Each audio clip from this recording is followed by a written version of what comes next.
give everybody a chance to discuss.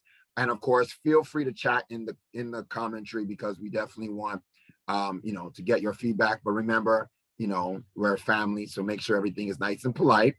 For those who don't know, the Afro-American Cultural Initiative, we're a Boston-based nonprofit. We're building cultural bridges in the African diaspora through education, technology, and travel. We do independent research, social justice, project management, and we produce fun educational content. I need to change that, like what you guys are going to experience here today. So without further ado, let's start going on with the program.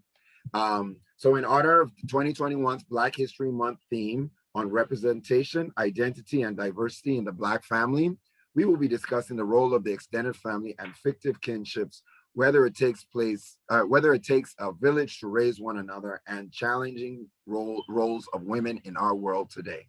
In the spirit of sisterhood, we see you, sis. That's awesome.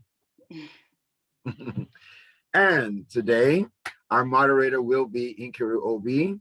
Keturah is a global affairs scholar with a strong passion for education, children, and women's rights, and building bridges of cultural understanding between the African diaspora.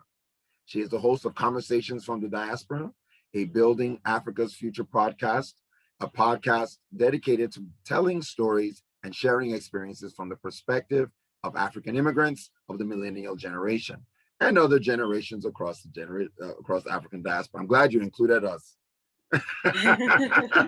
or at least me. So without further ado, I hand over to Keturah.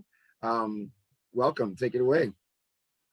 Thank you, Marlon. Thank you so much for the introduction and for the opportunity to collaborate with the Afro-American Cultural Initiative and for the informative video on COVID. Let's all continue to do our part to stay safe and to stay well during this time. Good evening, everyone. Thank you so much for joining us for this special celebration of sisterhood. I am your host, your sister, and your friend, Keturah, and I'll be moderating tonight's event titled I See You, Sis, a conversation between sisters across the African diaspora. So before I introduce my panelists, I would like to share why I chose this topic and of course the title of the event. As Marlon mentioned earlier in the intro, this year's Black History Month theme is centered on family. And as we go through our lives, we add people to our families who may not be blood related, but love related, as I like to call them. These people can be close friends that might be part of your village, your support system, your extended family. And especially for those of us who are living in diaspora and who work or school or otherwise navigate these systems where we're oftentimes the minority, it's always nice to be able to identify with one another and to be able to say, I see you, sis. So with that being said, I'll introduce my lovely panelists. I have Kathy, I have Toynia, I have Keturah, and I have Emmanuelle. So Kathy is a firm believer that we all have an interesting story that is worth telling. Through her passion for taking people's vision and making them into reality, she created Heartfelt Media, which is a PR firm to address the need for underrepresented creatives in her community to have a voice and a platform to share their stories. And you can follow her on Instagram at Heartfelt Media, LLC.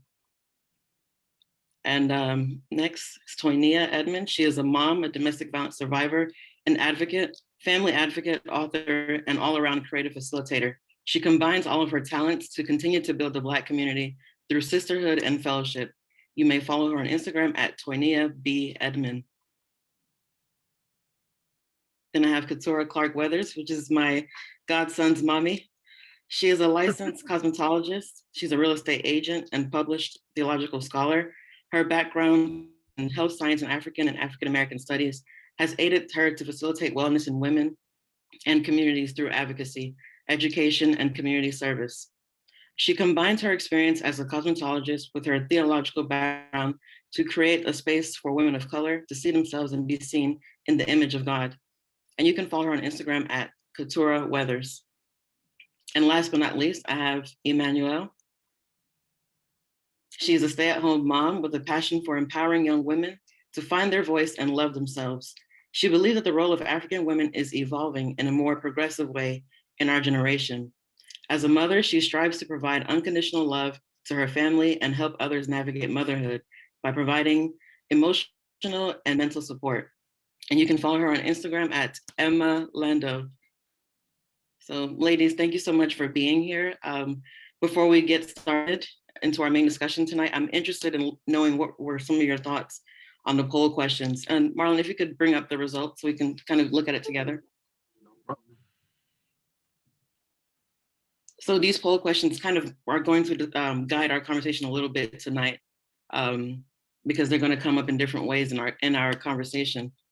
And as I was preparing my notes for our event, one of the points that stood out to me, again, in line with the Black History Month theme, was this notion of fictive relationships or fictive kinships, which I know is of great importance to those of us in the African diaspora, our African-American family, as well as those from the continent of Africa, due to the legacy of slavery and the separation of families and this overall longing for building familiar relationships, which is the same kind of feeling for those of us who are coming from the continent. When we try to connect with those in the diaspora and create new systems of families and associations and networks and villages while we are physically removed from our extended families in our home countries. So ladies, with that in mind, were there any questions that kind of stood out to you from our poll questions that you would like to talk about? Feel free to just hop in.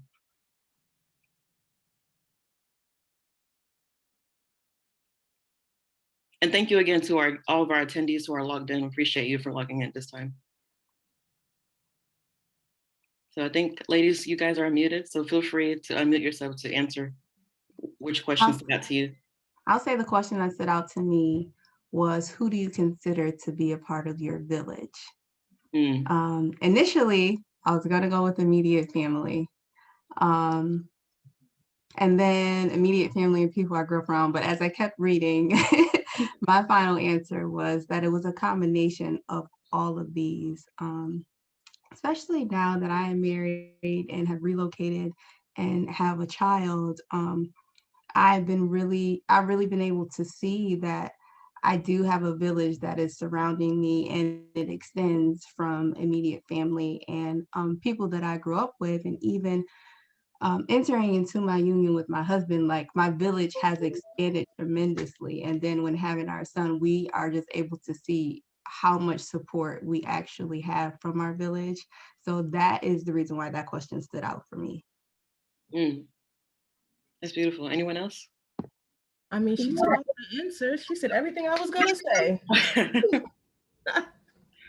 Yeah, but just to piggy off of what she says about the village, that you will think that your village would only be like, your family, especially after having children, you think that it'll only be your mom and then your aunts and like your cousins and stuff like that. But definitely for me, my friends have been part of my children's life since the day I found out I was pregnant until now.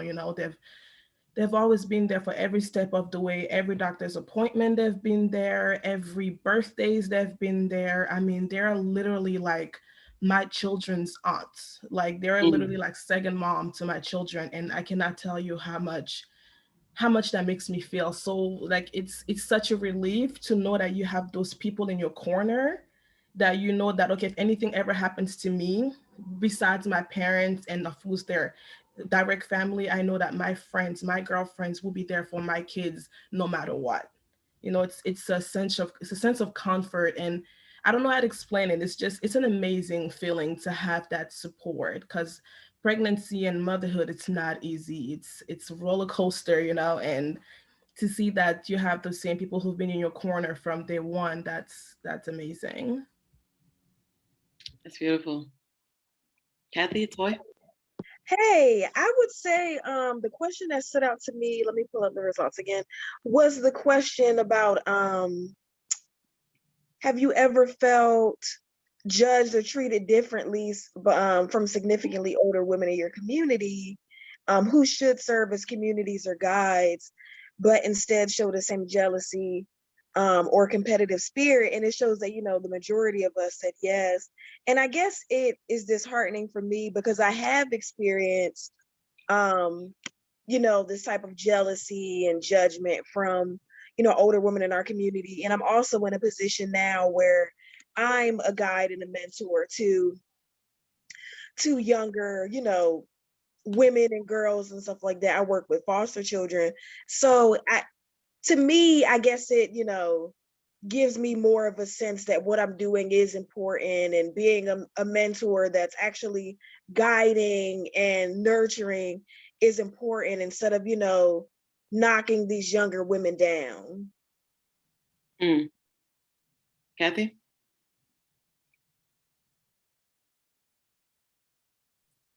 Hi, everyone. The question that stood out to me would be the Black woman question. How do you say Black? Oops. The first question, which would be, what is your relationship like with other women, specifically Black women? And I answered that I have love for all of them.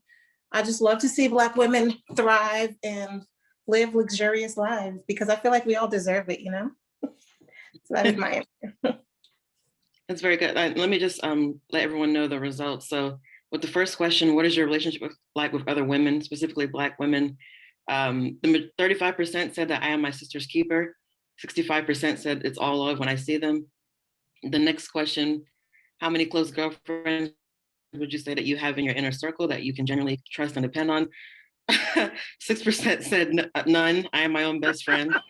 18% said, 18% said they only have one close girlfriend. 12% said they have two. 29% said they have three. And 35% said they have four or more. So that's, to me, that's quite surprising. And unfortunately, but we're going to discuss that tonight. The third question is, why do you think many women would rather repeatedly forgive a man's faults than other women? 76%, the majority said that the lack of self-esteem and self-worth outside of a man. So that could be a lot of internalized kind of thinking due to the societies we live in. Lack of good men in the community. Oh, you guys can hear me. Yes, we can hear you. Lack of I good answered men. that one. The Black men, we need more Black good men. So 12% said lack of good men in the community, and another 12% said general competition in our community. Again, that's a challenge.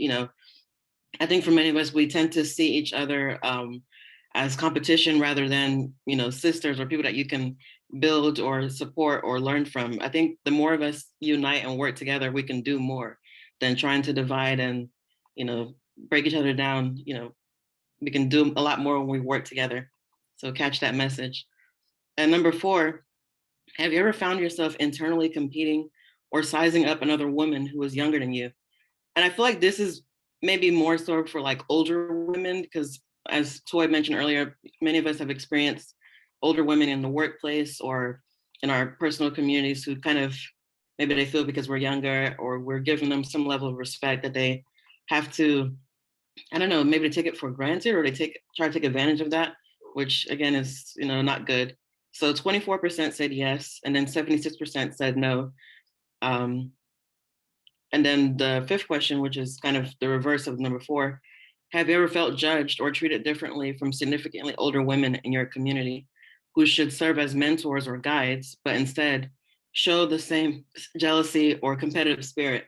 And again, 76% said yes, and then 24% said no. And then finally, the last question, in line with this year's Black History Month theme on the Black family, who do you consider part of your village? 12% said their immediate family.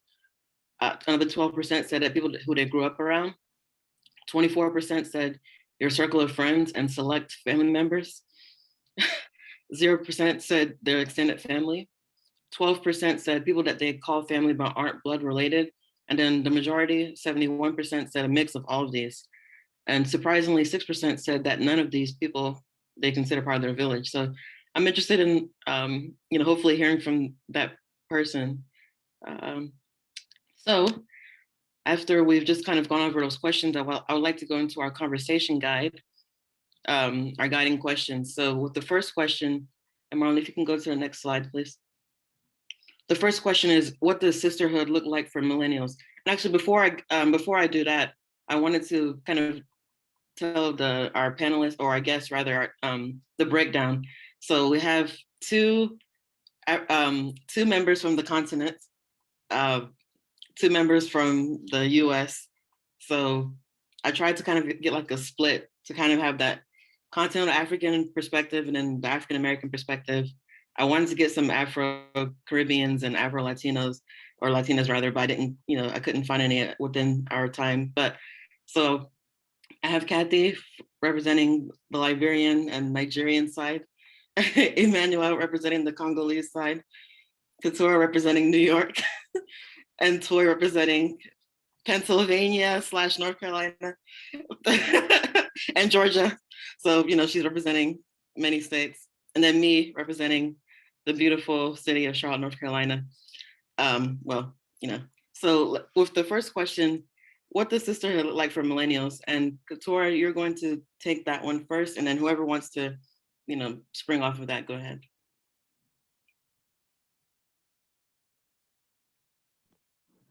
Hi, thank you, Keturah. I was actually just addressing one of the questions in the chat. We have a very interesting dialogue going on already, and I truly appreciate it because this is what this platform is all about. But getting on to the first question, what does sisterhood look like for millennials? I can say that for me as a millennial, and as Keturah said, I was born and raised in New York, upstate New York, and recently moved to the city. I'm in Brooklyn, New York. It's very different, contrary to what people may think. Where I lived was so not like the city of New York. So it's a change in pace, but I believe that the experience of millennials has been quite the same all around New York. And some of you could probably relate to this. I know that a lot of my friends that I grew up with and a lot of people that I consider to be my sisters, we're spread out all over the place. So, I don't have a lot of sisters here in New York. I have a few that I did go to college with, not even a few, maybe like one or two that I went to college with here in Brooklyn with me. And the rest are upstate New York, North Carolina, Virginia, Atlanta, the West Coast. So we don't have that physical connection anymore the way that it has started out. So we've had to be very creative in finding ways to continue to nurture our sisterhood. So sometimes that just looks like checking in periodically. So if I notice that I haven't spoken to one of my sisters in a while, I'll just check in on them. If somebody comes to mind, I'll shoot them a text or give them a phone call. I know which sisters I can call to vent to. So I have my people. So I have my person I can call to talk about relationships with. I have my people that I can go to and talk about mommyhood with. We meet up for major events and holidays, maybe birthdays. If we're going to visit home and we are from the same town, then we'll kind of try to coordinate meeting up there, going together, or being there at the same time and meeting up then. It is a lot different than being in the same place with your sisters, and it feels a little lonely sometimes, but I just thank God for technology and video chat, because one of the things that I think about a lot is that our kids are not growing up together. So as opposed to my mother and her friends, their kids all grew up together. Like, we're family, we're cousins. So I just hope that my son has that same relationship with my sister's children as he grows up as well. I like that. That was a very beautiful point. I don't know if anyone else wants to add to that.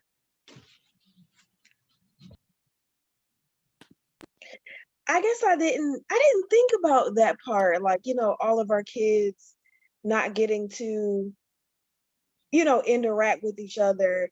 I guess it's different for me because I started having, I got pregnant really early. I was the only mom in the group anyway. So my son is always going to be like the big cousin to everybody's kids anyway.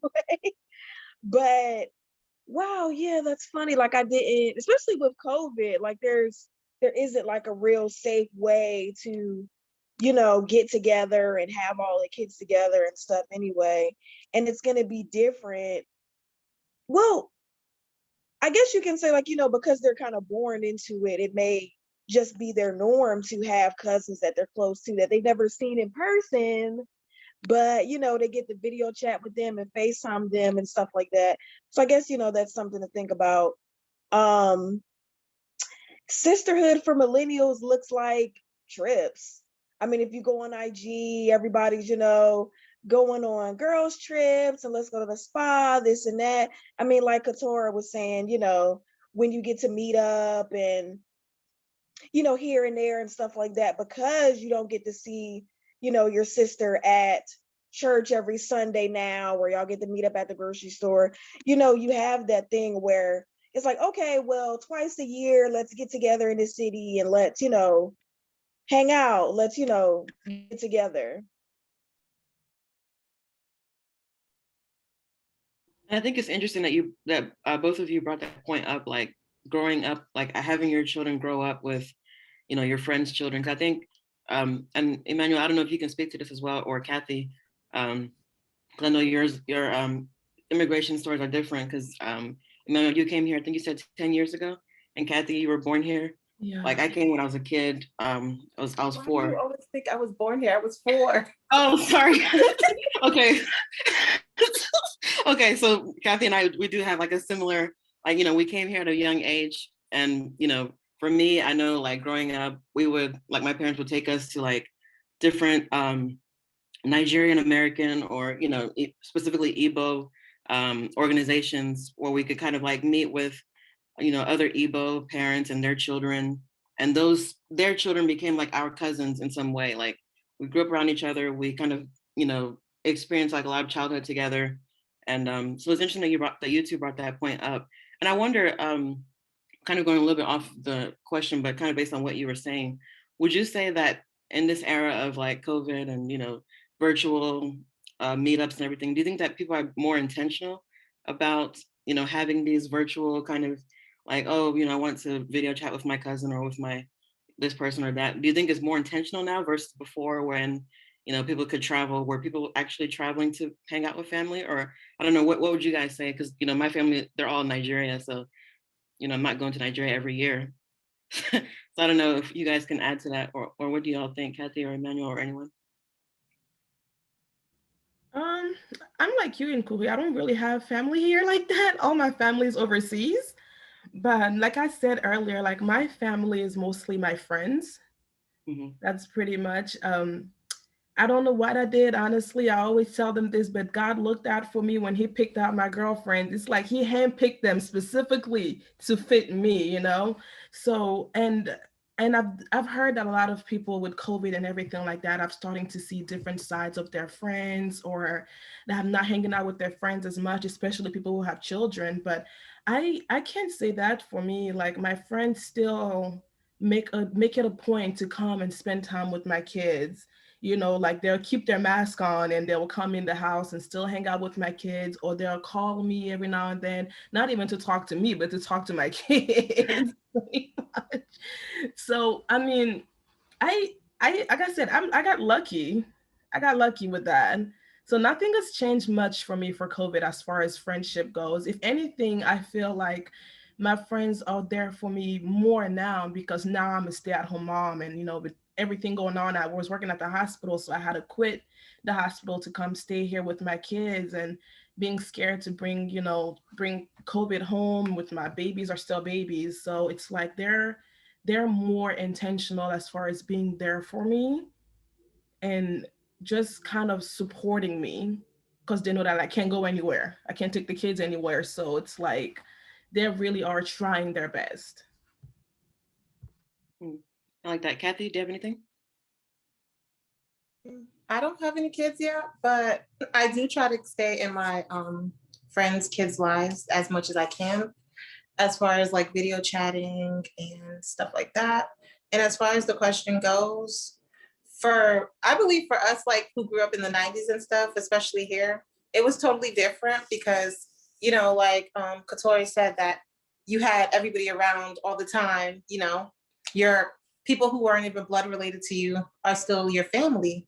Whereas for now, well, for me personally, it hasn't changed, because when I moved down here, a lot of my family moved with me, and my girlfriends have literally become my sisters. So it's kind of the same thing. And when I do have kids, hopefully, I don't know when that's going to be, but whenever it does happen, I know my kids are going to have, you know, big sisters and brothers to play with and stuff like that. So yeah. Yeah. That's my take. Oh, and I have one more thing I wanted to add. Yeah, I mean, Kathy and Kuya, you will know. You know how these have this African saying where, oh, when you get married or when you have kids, you can't be hanging around your friends who don't have kids or your friends who are not married. Did you guys ever hear that? I have. Yes. Yeah, you've And heard not that, just right? the And I'm African telling you, that's a saying. lie. Listen, that's a lie because I'm the first of all my group of friends to have kids. And I'm the first of all my group of friends to be like in a serious relationship and living with my partner and everything like that. And they give better advice than some married people that I know. They give great advice. They're amazing to my kids. Like, it's amazing. I just wanted to put that out because it's funny. And it popped in my head when we were talking about this. And I was like, oh, I have to say this. It was funny. And actually, I'm happy that you said that, both Emmanuelle and Kathy. Like, I wanted to ask you, so Emmanuelle, like for your group of girlfriends that you met, like when you came here, like those relationships that you built with them over the years, like, do you feel like you kind of had to seek those out, or did it kind of come naturally? And for Kathy as well, like for the girls that you grew up with who are like your sisters now, like how would you say that you maintain those relationships over the years? Like, did at any point you kind of split up, or you felt like, oh, this is a childhood friend, or how did that relationship grow for both of you? For me, it was organic. Like the people who weren't supposed to be there kind of just, left my life, which was really easy for me. I don't have any, disagreements or any ill will towards them. And for the ones who stayed, it has been a struggle. Like being friends with girls for like 8 to 10 years is like, oh my God, you have a lot of it. You have a lot of fights, you have a lot of arguments, but I believe each and every one of us have love for each other. So that's what kept us going. And we all have like a certain degree of respect. Like, I'm not going to do such and such because I know this, it won't be right to do that to this person. I wouldn't want somebody to do that to me, so I'm not going to do that to them. Whereas the other people were kind of like, they didn't care. So we just parted ways. But the ones that did stay, it's been a struggle. But, like I said, we have love for each other and we just keep it moving. And we remember the love and respect when we are having disagreements and stuff. And we don't take it to certain levels. Yeah. So, yeah. Yeah, pretty much the same thing, like love and respect, communication, big on communication and setting boundaries. So we set boundaries with each other. We know that, okay, this is what she likes. I can't cross this boundary. This is where I need to kind of chill. But then we also communication is big for us. Like my best friend is a therapist. So I always tell her, it's always a therapy session every time we're around you. And it's literally always a therapy session every time we're around her. It's communication is big. And then with us, we put effort in understanding each other and learning about each other. It's kind of just like the same effort you would put in your marriage, the same effort you would put with your partner. I believe you should put that with your girlfriends as well, because it's important. It's just as important, at least to us, as to me it is. So that's kind of how we are with each other. Like, we love each other to death. I like that.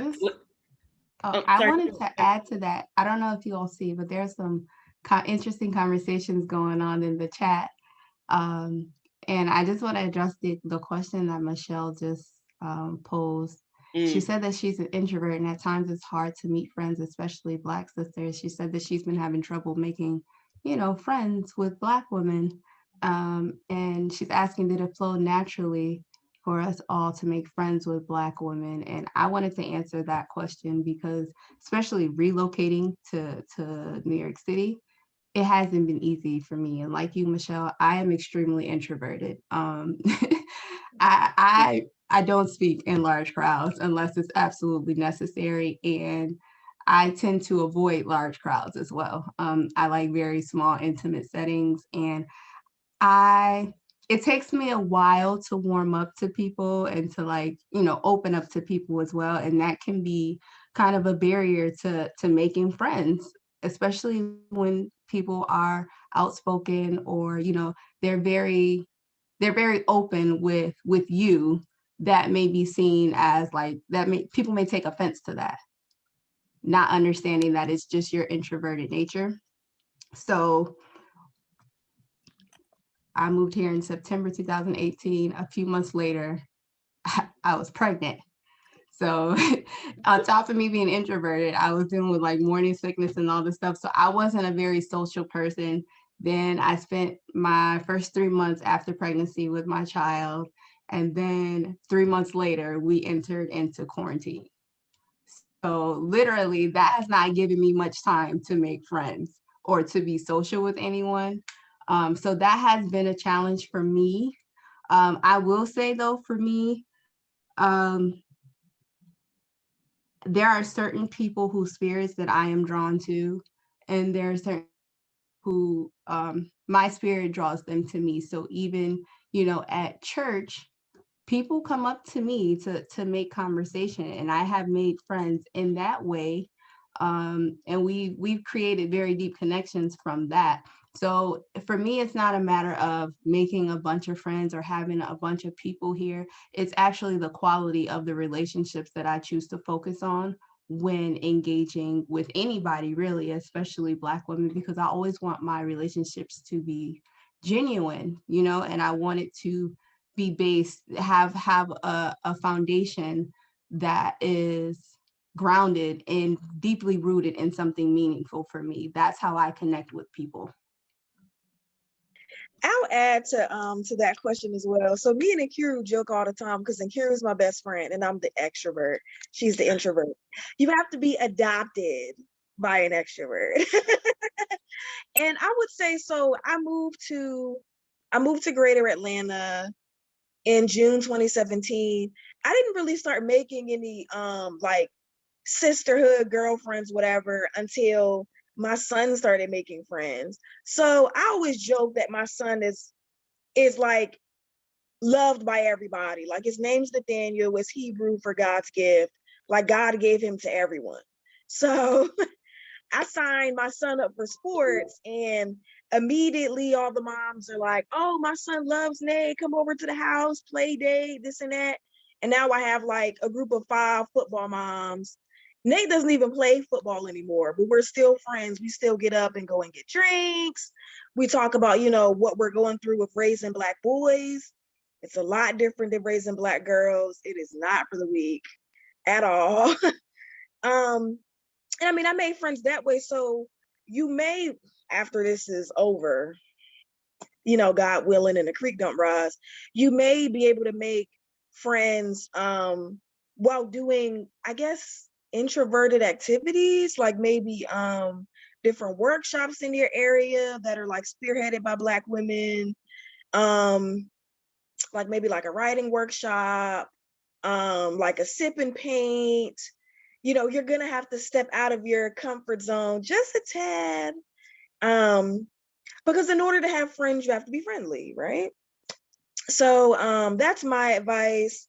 I don't know what area you live in. I'm in Greater Atlanta, so there's always a free event that's ran by a Black woman, like, just drive around the corner. But I don't know if it'll be the same way where you are, but yeah, give that a try. Also, what are some of your interests? What are you interested in? They have meetups for all types of different interests. You might make a connection with someone there as well.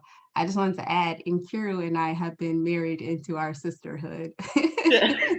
So we have each other for life now, whether we want to or not. But it's been a great experience. Like, we just connect, we click, and I don't know, I connect with her because I can see that she's such a genuine spirit. So it's easier for me as an introvert to, I don't know, maybe go out of my comfort zone to connect with her. Oh, that's beautiful. Ladies, so just in the effort of being mindful of time, thank you so much, Michelle, for asking that question. It's a very good question, and thank you, ladies, for answering that. And that actually kind of ties into the next question on what challenges do we experience within our sister circles. So Toy, you were, I guess, going to lead that question, but I don't know if you want Kathy or Emmanuelle to take over for a little bit. Sure. Well, I'll give my quick, and then if they want to chime in, that's fine. So I would say, especially because I saw someone in the chat mention that there's a lot of jealousy between Black women.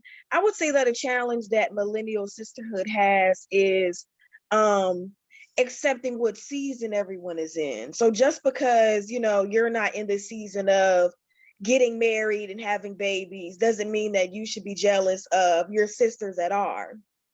Prime example, when the week in Keturah got married, I want to say the week before, the week after, I filed for divorce from my marriage. There was abuse. I definitely needed to leave it. It was done. It was over.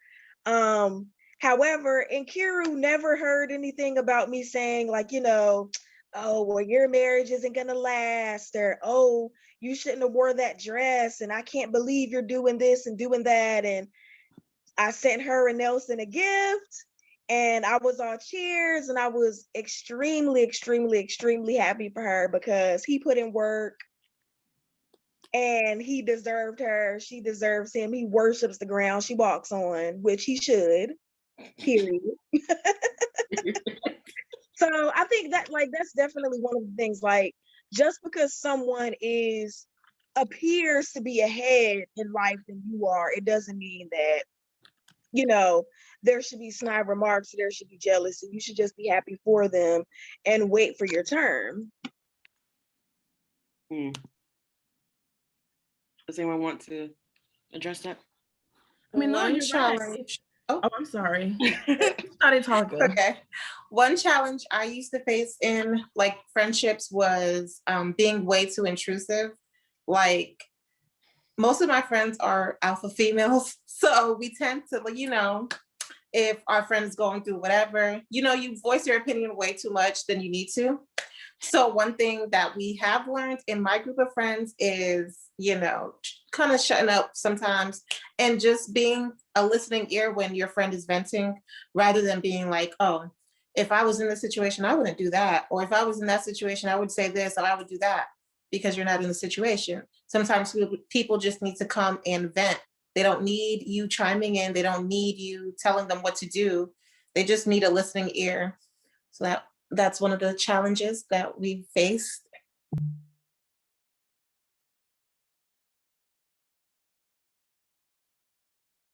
Any others before I go to the next question? Oh, I forgot to unmute myself. Yeah. No, but no, I was gonna say, like Toynia said, like other women's being jealous of each other. You know, everybody has their own season. If anything, if my girlfriend, let's say, starts her own business and I'm here staying at home, like I'm a stay-at-home mom right now and I'm not doing much. If anything, if I see my friend doing these businesses and doing great, she will motivate me. It will motivate me to be like, okay, you know what? Let me go ahead and catch up with her, because you know it's the motivation. It's nothing jealous. It shouldn't be. We shouldn't get jealous of each other. We should be like motivating each other. You see somebody else doing good, it should be pushing you to do greater or to do just as good as the person, you know, that's doing great. If I'm saying it right. I forgot how to speak English there for a minute. So like the next question is actually in 4 parts. So we're gonna kind of break it up. How do we as women, particularly Black women, see ourselves at work? That's Kathy, you're gonna address that one. At home, Keturah, that one is yours. In our communities, Toy, that's yours. And in our relationships, Emmanuelle, that's yours. So how do we as women view ourselves in these different settings, in the workplace, in your home life, in your community, whether, you know, your family or community, however you want to look at it, and in relationships? For me, I'm me wherever I am. Like I have a very strong personality, so it's kind of like, I don't know, like I just always see myself as a leader. I take initiative at work. I'm usually like the one who always wants to get stuff done. I don't wait to be told. I just, you know, do what I have to do. That's just me, because that's just my personality. So that would be my answer. Oh, I like that. Okay.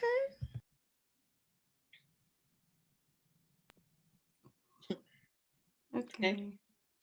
So as far as how we see ourselves in the community, particularly for Black women, I believe that we are the glue and the bridge that keeps our communities together.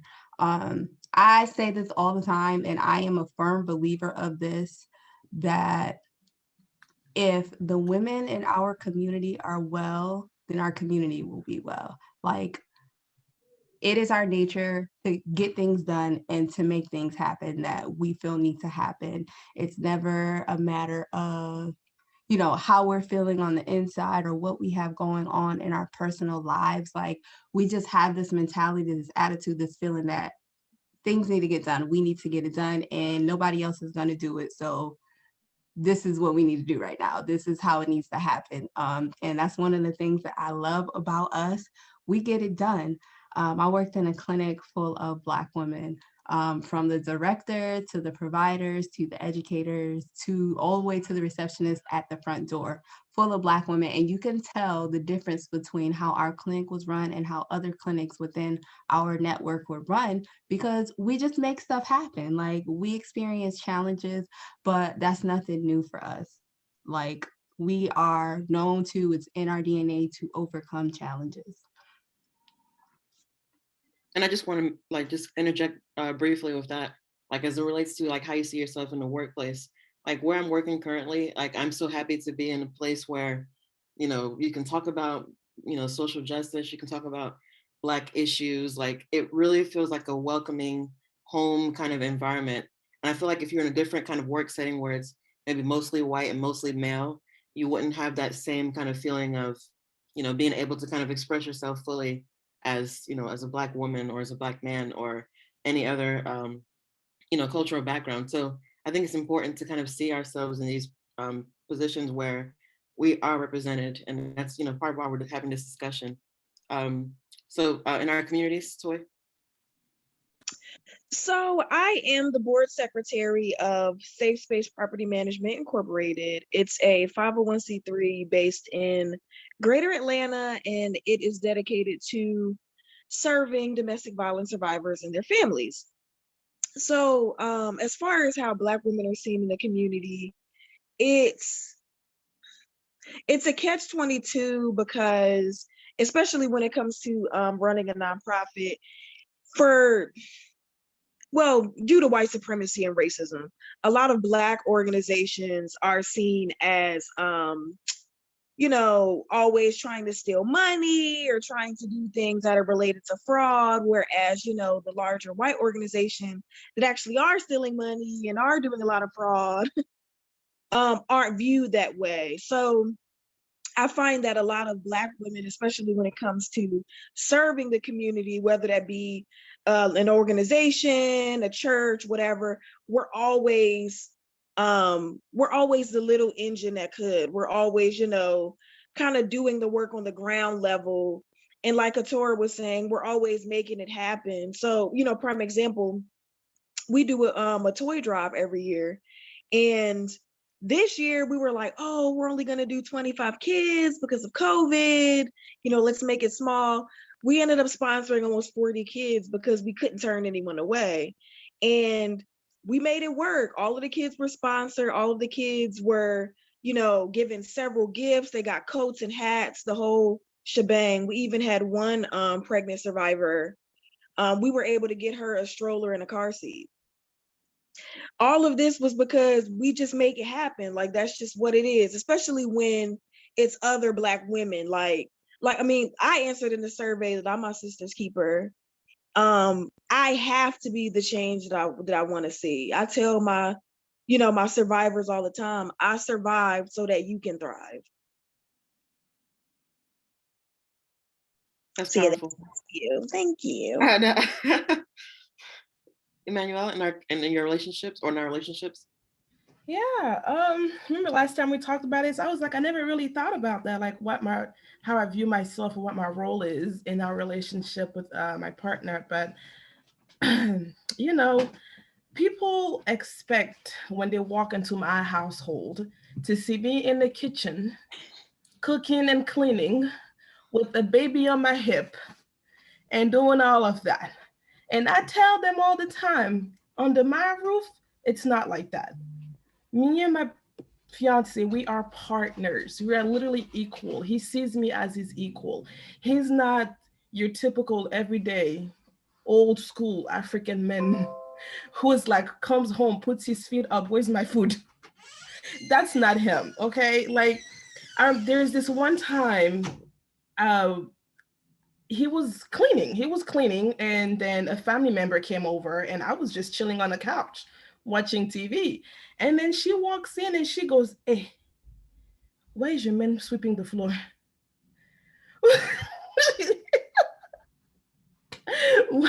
why, why, why are you watching TV?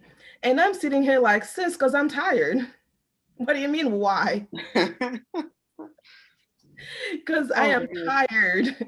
And he got up and he saw that I was tired, and he started cleaning, taking care of our daughter. That was before we had our son.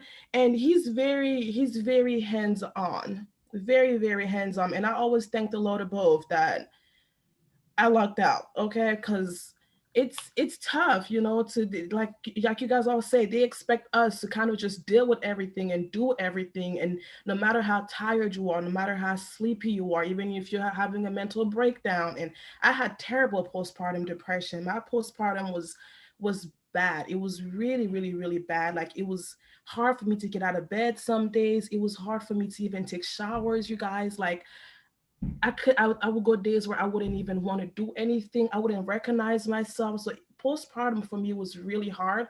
So I couldn't just sit here and be like, you know what, I'm just gonna suck it up, get up and go clean and go cook and go do everything like that, where he just sits there and just enjoys life, you know. And that's what they expected me to do. But I'm like, that's not me. That's not how he is. That's not how our relationship works. We are very He's very okay, you know, we split the work in half, you know, baby, if you're tired, I can handle this. Sometimes I do have to tell him, hey, Papa, get up. Come on, let's go. Get to work, go do this, go do that. But so the way society expects the African community, I'm not even gonna say that, the way the African community expects me to be is not the way that I am. And I do get little looks from time to time, like, how can you do this? You just stay home while you're tired, you know? And I'm like, right, shake your head, y'all, because it's a shame. Listen, the way I just sucked my teeth, you would think that I was an African woman over here. It's a dang on shame that that's what they expect of us. And I have a daughter, and I will not want my daughter to sit here and be going through to be going through some stuff inside and just kind of suck it up and soak it all in and just deal with it and just go on about being a servant to her partner, to whoever, her spouse or whatever. And that's kind of where I'm like, I don't want to teach that to my daughter. And that's why we practice it at home. They're like, oh, she's young, she won't know. But no, she might be only 2 years old, but she sees things, you know, they pick up on things like that, you know. Like, sometimes when she's hungry, she doesn't just come to me because I'm not the only one that just feeds her. She'll go to her dad too. She knows that both mom and dad take care of me, both mom and dad do this for me. Emmanuelle, I'm so happy that you mentioned that, because I think you said like a mouthful. First of all, the fact that sometimes we as women kind of perpetuate these systems of like patriarchy. You know, your fellow African woman came into your home, saw you relaxing, and instead of her to be happy, I guess, I don't know, I think, you know, when women, or when we as women, when we're going through challenges, I think for some people, unfortunately, they feel like, if I'm suffering in my home, you need to suffer in your home as well. Or if I'm not living an excellent life, or I'm, you know, enjoying my life to the fullest, you also shouldn't be enjoying your life. You should be suffering like our mothers and grandmothers did, and, you know, slaving in the kitchen and stuff, even though, like somebody, you know, you have a partner. yeah. So, I mean, And that I was a was very good told, point. like, you only have 2 kids. What about moms who have 5 kids? How do you think they handle it? Yeah, but that's not your reality. And not just I that, was like, oh, excuse me, you know? yeah, like, I don't know, I think we feel, especially, and I know our Black American sisters can relate as well, because I feel like we kind of all go through the same things, like in different ways. Like, we feel like we all have to like we compete so much, even in like struggle. Like, oh, this person is not struggling as hard as I am, so, you know, they're having an easy life. No, everyone goes through different things. Olympics. What you say? I said, in the DV community, we call it trauma Olympics, where you have to like up the suffering that you're through. It's just ridiculous. Yeah, I was gonna say that what you just said, in Keturah, it actually brought me back to the question about the older women in the community treating you differently. I feel like it has a lot to do with trauma and their own experiences.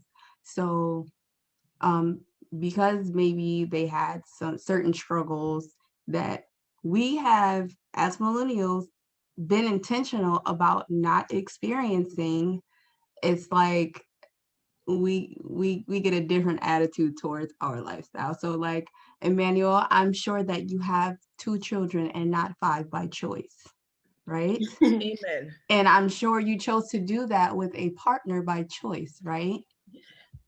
So that may not be the experience that some other women have dealt with. Or in Keturah, I'm sure you chose to marry the man that worships the ground you walk on by choice. I'm sure you accepted that proposal because he worships the ground that you walk on, among some other things, along with some other things. So, I mean, I think that as millennials, we're really intentional about how we want our life to be. And we make choices around that. And that has not always been, not only has it not been the experience, but a lot of Black women, especially in generations before us, they have not had that privilege to do so. So some of that envy and or jealousy may be coming from that place. That is true. That is true. And this actually ties perfectly into one of our questions. So we're going to save some of that for that question towards the end. We're going to quickly go into who is in your village, and are these people always family members? That's for Toy and Emmanuelle, and or anyone who would like to answer. I'll go first. So for sure, mine consists of my friends, my cousins, my sister, all that stuff. You cannot tell my son Nathaniel that Nkiru was not his aunt. You can't. Like, to him, we are blood related. She is Aunt Kiru, the end. Like, you cannot tell him anything else. Like, I think a couple of months ago, I was like, yeah, like a play aunt, like your Aunt Kiru, because we don't have the same mom. And he was like, what do you mean? That's Aunt Kiru. She is my aunt, the end. So I think I think that what term did you use in Kiru? Yes, fictive kinships. Fictive kinships. I think they can become real friendships of real families when our kids are born into it. Aunt Kiru has been Aunt Kiru from day one, since the day he was born. That's it. He doesn't know anything else. He's not somebody that just appeared later on. So I think it's important for us to teach our children about, that everyone is your brother and sister, cousin, aunt, uncle, so that we can build this rapport and this respect for each other in our communities. That's powerful. I don't know, Emmanuelle, were you going to touch that? Yeah, like she's right. Like I said earlier, like I don't have a lot of family here, but the little bit of family that I do have here are definitely part of my village. But um like I've talked about my postpartum, I mentioned that earlier, how bad it was, but I never reached out to my African people about that because in Kuya, you would know we don't really in Kathy, we don't really talk about that in our community at all. So I like my friends that I met when I came to America, they're the ones who were really my backbone through my postpartum. They were through my mental breakdown, through my like anxiety, my panic attacks, all of that. They were really really there for me, and that's my village. That's my village. Those are my kids' aunt. Like Toynia said, like my kids know that those are aunties, those are titis. Those are aunties. They even my kids call them mamas. Like those are my moms. That's how my kids see, like my children see them. So I mean, I don't know much to say. My girls are my world, y'all. If we can, I would like to piggyback off of that. So in the Q&A, someone asked, do African American women and African women face challenges when becoming friends? So me and Akira actually did like a whole podcast episode. Maybe she can share the link to it about that. I would say I do say there are challenges, yes, so there can be challenges. I think it depends on the background that the person was raised in. So I was raised, Nation of Islam. My grandparents are Black Panthers and everything. So I was always raised to respect, the importance of Africa. I've learned about like the different African countries. I've always known that it was a continent and not a country. Thank you. Thank you. That there were different cultures and languages and all that. Like I didn't, view African people as what's that stupid term? As African booty scratchers or anything like that. Like I was never stupid. So so it helped a lot that I was always an open-minded person when it came to the different cultures of Africa. Go ahead, Ankir.